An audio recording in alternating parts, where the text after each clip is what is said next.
Adam Babu, kwema kwanza?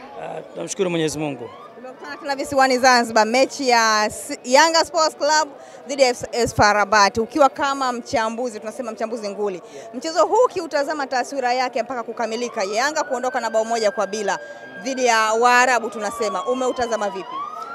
Kwanza tunamshukuru Mwenyezi Mungu, Tanzania iko salama na mchezo mkubwa ambao Zanzibar ameweza kuhandle katika kiwanja cha Amani.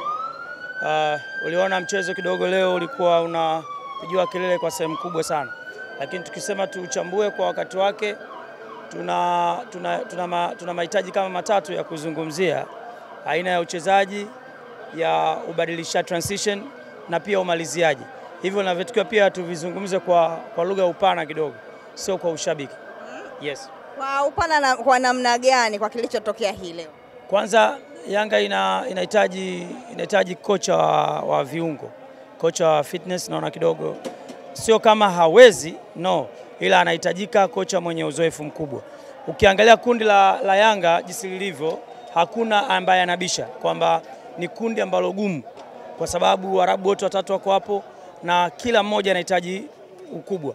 Unajua timu kuwa kubwa inahitaji vitu vingi, inahitaji uchumi, sawa? Na wenzetu Waarabu uchumi wamejipambanua kwa sehemu kubwa sana.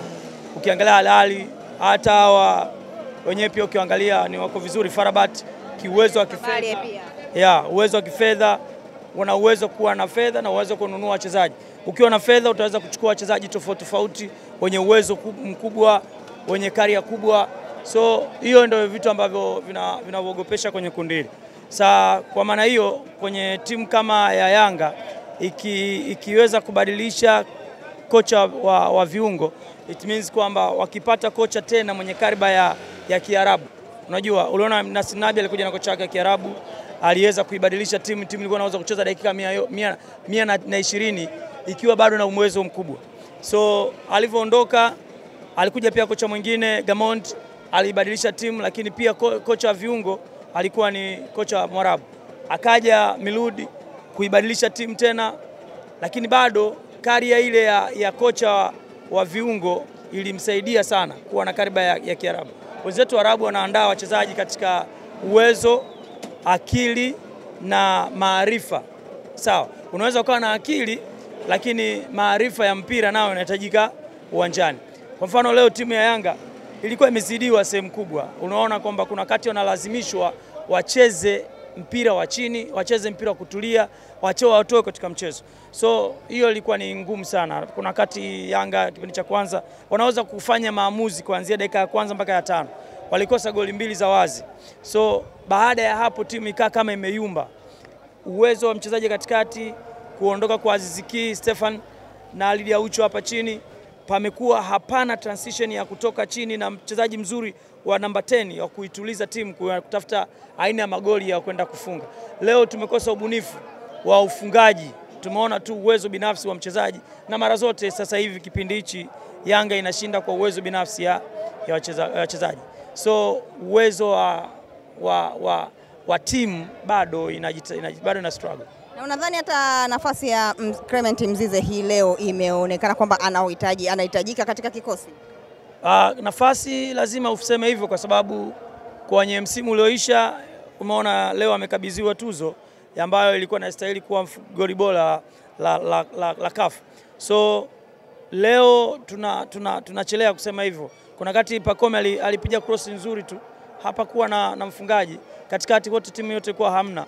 So tunapomhitaji yeye tukimaanisha kwamba anao uwezo wa kukimbia kwenye nafasi, anaweza kupiga, anaweza kwa force timu. So haimaanishi kwamba Dube sio mchezaji mzuri, lakini Waswahili wanasema kwamba ukiwa na mgonjwa yuko hospitalini mara zote, alafu mnaporuhusiwa muende naye nyumbani, ni kwamba madaktari washajua uwezo wenu wa kifedha, mtapoteza tu. So kwangu mimi simaanishi kwamba Dube aende, lakini wanahitaji kutafuta striker ambaye mwenye makali zaidi, kwa sababu huko mbele kunakokwenda ndo kubaya zaidi. Leo wamepata goli moja, ni ushindi mzuri na mimi nawapongeza, lakini kuna kitu ambacho lazima wakielewe Watanzania wengi wanaopenda mpira na wana Yanga wenyewe kwa ujumla. Kwa kumaanisha kwamba mnaposhinda leo goli moja, kule kwao wakienda kishinda goli 2, wanaangaliwa sasa head to head, mlivyokutana nini kilitokea. Yanga msimu miwili nyuma alicheza na Belouizdad, alifungwa kwao goli 3, akaja Yanga kashinda hapa nyumbani goli 4. So alipita Yanga kwa mchezo kwa idadi ya magoli mengi aliyoweza kuyapata hapa katika uwanja wa Benjamin Mkapa. So kushinda goli moja ni vizuri, lakini pia natakiwa waweke kwenye nguvu zaidi kupata magoli mengi endapo nafasi zinapopatikana, ili baadaye kuja kukutana isije ikawa shida kwenye matokeo. Na katika michezo inayofuata labda taswira yako ni ipi kwa mfanano kwa ujumla? Mara nyingi Waswahili wanasema kwamba unapoanza kupanda ngazi inayofuata ndio ngumu kuliko ulikotokea. Sawa. Maana yake kwamba mchezo umeisha, mchezo unaofuata ndio mchezo ambao unahitajika matokeo pia. Anaenda kucheza ugenini. Sawa, mechi ambayo inahitajika matokeo. Labda ukiangazia mara baada ya mchezo wa hii leo, tunaiona Yanga ya namna gani au ikiwa katika taswira gani katika michezo inayofuata, ukiangalia bado wana mechi nyingine hususan ugenini na hata hapa nyumbani? Lazima wajue kwamba mchezo unaofuata ndio migumu kuliko mchezo ulioisha. Mchezo ulioisha ndio umeshaisha. Mchezo unaofuata ndio mchezo mgumu kwa sababu hawajajua matokeo na nakwenda kucheza ardhi ya ugenini. So inahitajika nidhamu ya hali ya juu, pumzi ya kutosha. Lazima wachezaji wote wavuje jasho 90% ya kila mchezaji.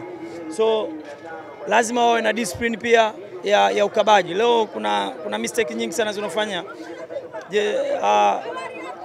Timu ilikuwa ina delay sana kwenye ukabaji. Kuna katikati hapa palikuwa pametulia. Max Zengeli inawezekana leo hakuwa kwenye fomu yake 90%, lakini naona kwamba bado kunahitajika. Yaani tusifiche na tusizungumze maneno. Unajua mchambuzi ni mtu ambaye anaona mpira na kuchambua ili mradi aweze kuonyesha taswira ya timu inavyokwenda na inavyotokea. Lakini kwa mimi naweza kusema kwamba Yanga inahitaji kwanza iongeze nguvu ya pumzi. Pumzi iwe kubwa ya kutosha, inaoweza kucheza bato ya 90%. You see? La pili, wawe makini sana kwenye ukabaji. Leo kama wangekuwa wana udelay tena, ingeongeza dakika kama 10, kuongeza kutoa draw leo mechi.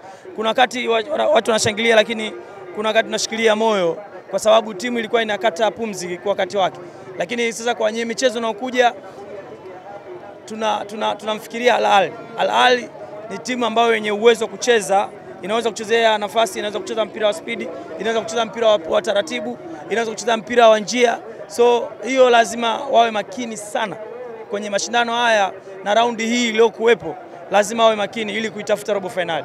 Kwanza target kuitafuta robo finali.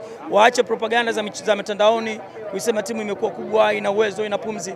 Waache hapo, warudi waangalie kwamba timu inahitaji nini, inahitaji wachezaji wa aina gani, wanahitaji mawasiliano ya kiwango gani, transition, timu inavyotoka chini kuja juu, uwezo kukabaji, mawasiliano ya goalkeeper na beki yake lazima wawe makini pia. Mimi nikushukuru sana Adam. Asante sana.